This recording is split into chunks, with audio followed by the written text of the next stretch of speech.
A swimming pool is an artificial body of water, used for sports, recreation, and sometimes even for decorative purposes. Let's first take a look at how it is built. The body of water is made up of waterproof walls and base that retain the water. There are many different finishes that can be applied, such as plaster, chucum, ceramic, stone, liner, painted concrete, canvas, and more. Inside this body of water, we find several essential components.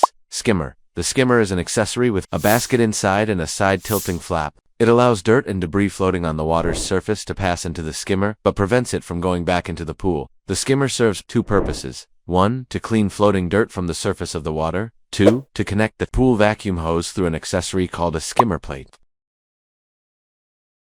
Main drain. The main drain is installed at the deepest part of the pool and is covered with a safety grate. This cover prevents large debris from entering and avoids accidents, such as someone's foot getting stuck. Through this drain, the pump draws water especially when we want to filter the pool or completely empty it. Suction point. Some pools also have a suction point located on the pool wall, below the skimmer level. Not all pools include this feature. It can be used to connect a vacuum hose when the water level is too low for the skimmer to function. However, it's not ideal for vacuuming the bottom regularly because debris could clog the system. It should only be used when water levels are low or when extra suction is required. Prefilter pump. All suction points, skimmer, main drain, and suction point connect to the pump. This must be a pump with a prefilter, meaning it has a built-in basket to capture debris and prevent it from reaching and damaging the motor. The size and capacity of the pump must be properly matched with the filter, especially if it is a sand filter, so that filtration is effective and backwashing can be done correctly when the filter becomes dirty. Filter. After the pump comes the filter, which can contain different filtering materials. The most common are sand filters, which may use quartz, zeolites, activated glass, and others. There are also cartridge filters, diatomaceous earth filters, and pom-pom filters, each with its own advantages. Preferences vary from country to country and even city to city. Personally, I recommend a sand filter, as it is easy to clean and provides excellent water quality, especially if good filtering media are used.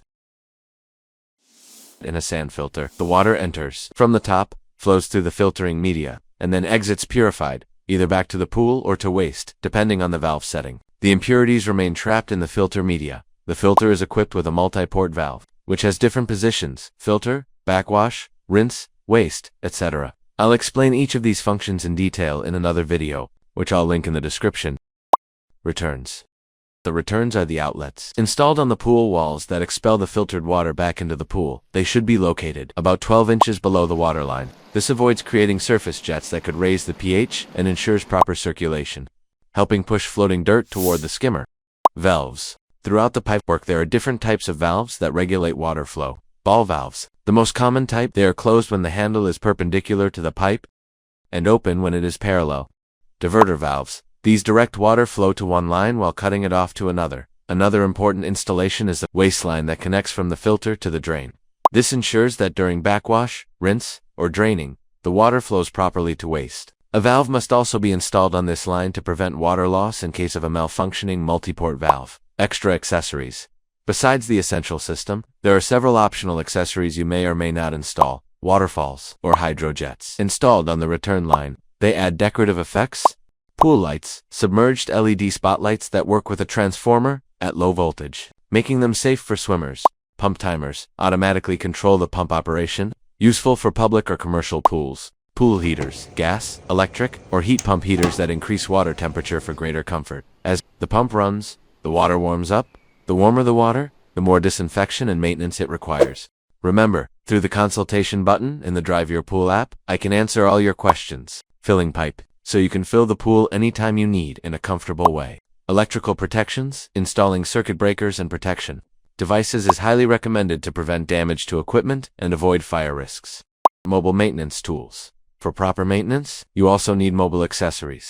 Telescopic pole must be long enough for the size of your pool, and it connects to various tools.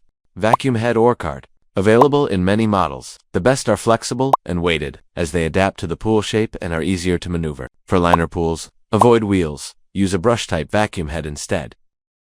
Vacuum hose connects the vacuum head to the skimmer through the skimmer plate. Brush. For cleaning walls, floors, and corners. It also connects to the telescopic pole. Leaf net. For removing leaves, insects, and debris from the surface or bottom. I recommend one with a large net, as it makes cleaning easier and faster. Final words. With all these elements, a swimming pool can work perfectly, keeping the water crystal clear and safe for swimming. If you still have any doubts about pool construction or maintenance, you can use the consultation button in the Drive Your Pool app and ask me directly. Thank you for watching. See you next time.